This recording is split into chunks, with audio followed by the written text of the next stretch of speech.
Welcome to part 8 of the series on Black dolls.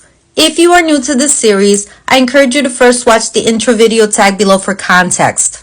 I'd also like to warn that if you're easily offended by discussions about our unfortunate history in regards to slavery, and if you love Raggedy Ann but you don't want to hear about her part in all of this, now would be a good time to scroll on.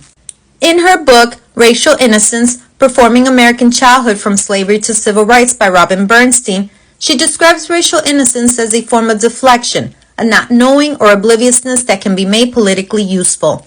Bernstein writes that book toy combinations by definition link narratives to material things, reading to playing. At the turn of the 20th century, this linkage seemed especially important because the child study movement had successfully promulgated the idea that children's imaginative practices, especially girls' play with dolls, could and should serve cultural purposes. The child study movement, which was influenced by Sigmund Freud and led by psychologist G. Stanley Hall and his colleagues at Clark University, argued that a psychologically and physically vigorous childhood was crucial to not only a productive individual adulthood, but also to the overall physical and moral health of the United States.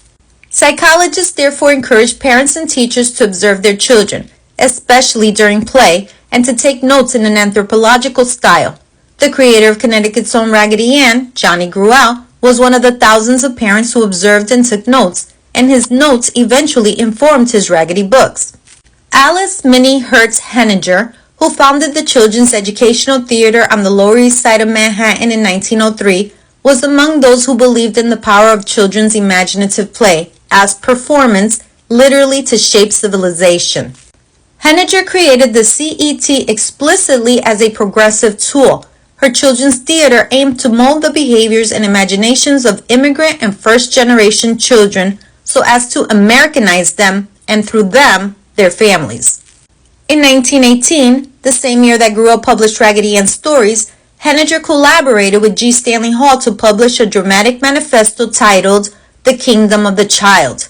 Because children's imaginative play was believed to literally shape the progress of civilization, Henninger and Hall urged parents to monitor and manage children's play.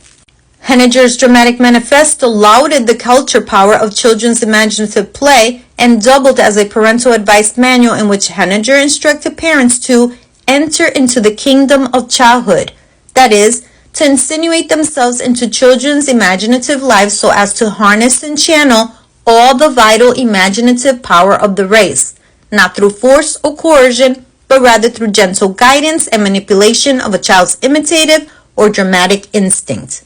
They believed that the destiny of the United States depended on a parent's success in this endeavor. Therefore, dolls offered one crucial way for parents to shape girls' imaginative play, and soft dolls such as Raggedy Ann encouraged their owners to take specific actions. According to Bernstein, children's physical engagements with soft dolls may be divided into two broad categories. Children embrace and cuddle soft dolls, and they violently abuse them. Whereas the boy playing floor games causes figurines to interact with each other, the girl playing cuddle games interacts directly with the toy. Cuddle games with compliant, cottony, soft dolls transform a girl into a doting mistress. Girls' cuddle games tell stories about domesticity, family, and love. But when cuddle games involve racially complex dolls that a book characterizes as faithful slaves, then those games perform fantasies of slavery as domesticity, of servitude as a mode of love, and of plantations as families. At the turn of the 20th century, the emergent U.S. toy industry produced unbreakable dolls that aimed to provide an alternative to European dolls and the values those dolls embodied and transmitted. Whereas European-based dolls dictated print play, cuddly American dolls encouraged vigorous physical use through both their composition and their attached narratives.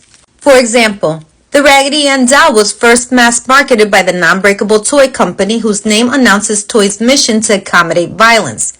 As Raggedy books and marketing constantly emphasized, Raggedy Ann was unbreakable because she possessed a cotton body. That is, she could not be hurt. Cotton, materially and symbolically, connected dolls to the labor of African American slaves and sharecroppers. For Gruelle and many others, the key property and virtue of cotton was that it was yielding, i.e. submissive, and therefore able to endure rough usage. But cotton does not only render Raggedy Ann fit for rough usage. Cotton functions also as an essential force that constitutes personality and actions.